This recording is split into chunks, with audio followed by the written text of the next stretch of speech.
युद्ध के 18वें दिन यूक्रेन में बस तबाही ही तबाही है। चारों तरफ खंडर बनी इमारतें, टूटे टैंक, बस यही नजर आ रहा है। गौरव सावंत दिखा रहे हैं ताजा तस्वीर। रूस की भारी बमबारी में बेलासरकोव के इस इलाके में, रिहायशी इलाके में भारी तबाही, एक नहीं दो नहीं कई घर यहां पूरी तरह से अब नष्ट हो चुके हैं। जैसे आप इस घर में देखिए, एक के बाद एक कई रॉकेट आए और ये घर ध्वस्त हो गया। लेकिन एक ही घर इस तरह का नहीं है। अगर आप पीछे देखिए तो वहां बच्चों की खेलने की जगह वो पूरी तरह से नष्ट हो गई, वो घर पूरी तरह से ध्वस्त हो गया।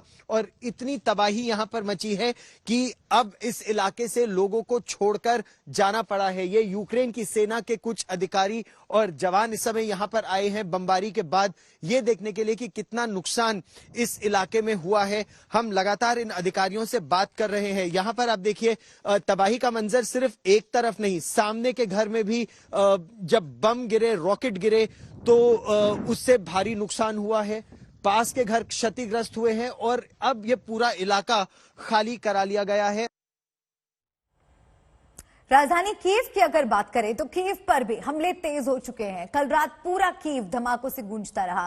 कई इलाकों से तबाही की तस्वीरें सामने आ रही हैं। देखिए हमारे संवाददाता गौरव सावंत, राजेश पवार की ये खास रिपोर्ट।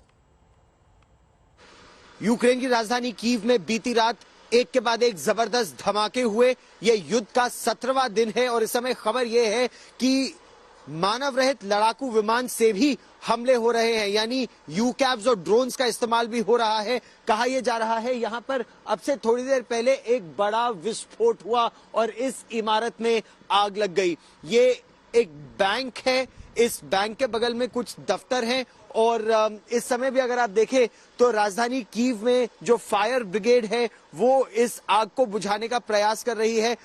बिल्कुल इसके बगल में कुछ और अधिकारी भी आए जो ये पता लगाने का प्रयास कर रहे थे कि किस तरह का ये विस्फोट यहाँ पर हुआ है। बैंक से अब जल्दी से यहाँ पर पैसा निकाल लिया जा रहा है ताकि कैश वैन्स उस पैसे को लेकर तेजी से यहाँ निकल सके। लेकिन इस विस्फोट के बाद, जिसके बाद इस बिल्डिंग में आग लग गई, इतना आतंक यहाँ पर था, इतना डर यहाँ पर था कि लोग घर छोड़कर जा रहे हैं। इन इमारतों में जो लोग थे, हालांकि ज्यादातर शहर खाली भी हो चुका है, लेकिन इन इमारतों में जितने लोग थे वो अब अपना घर छोड़कर जा चुके हैं और इस तरह की दहशत अब राजधानी कीव में साफ नजर आ रही है। एक के बाद एक युद्ध के 17वें दिन कई विस्फोट हुए, जिसके बाद लोग शहर छोड़कर अब और सुरक्षित इलाकों में जाने का प्रयास कर रहे हैं। ये बैंक की वो इमारत है जहां से कैश निकालकर अब इसको ट्रांसफर किया जा रहा है।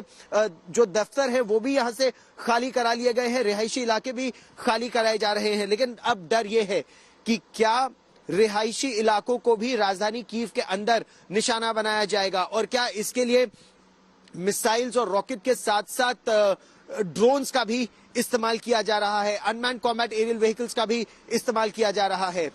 कैमरामैन पवन कुमार के साथ गौरव सावंत, कीव, यूक्रेन आज तक। युद्ध की बमबारी के बीच कीव के हर मोर्चे पर डटी है आज तक की टीम। कीव के बंकर से वहां की तस्वीरें दिखा रही हैं हमारी संवाददाता श्वेता सिंह। तो जो प्रशिक्षण एक आम सैनिक को 3 महीने में मिलता है वो इन सभी लोगों को 3 दिन में पूरा करना पड़ता है। कलाशनिकोव राइफलों की ये ट्रेनिंग जो है ये क्लास में पहले की जाएगी और उसके बाद ये जाकर बाहर अपनी निशानेबाजी का अभ्यास करेंगे। लेकिन समय इनके पास बहुत ज्यादा सीमित है और उतने समय में ही इन्हें पूर्ण रूप से एक सैनिक के तौर पर तैयार होना। 3 दिन का प्रशिक्षण बहुत अधिक नहीं होता है और न ही मोलोटोव कॉकटेल जैसे हथियार अगर उन्हें हम कहें, लेकिन किस तरीके से उसका इस्तेमाल हो सकता है। तो टेरिटोरियल आर्मी में यूक्रेन की जो भर्ती के लिए इन फौजियों को तैयार किया जा रहा है उन्हें इस तरीके से पूरी जानकारी दी जाती है कि आप इस तरह की बख्तरबंद बंद गाड़ी की किस हिस्से से आप इन बमों को, इन पेट्रोल बमों को भीतर फेंक सकते हैं ताकि अधिक से अधिक क्षति हो।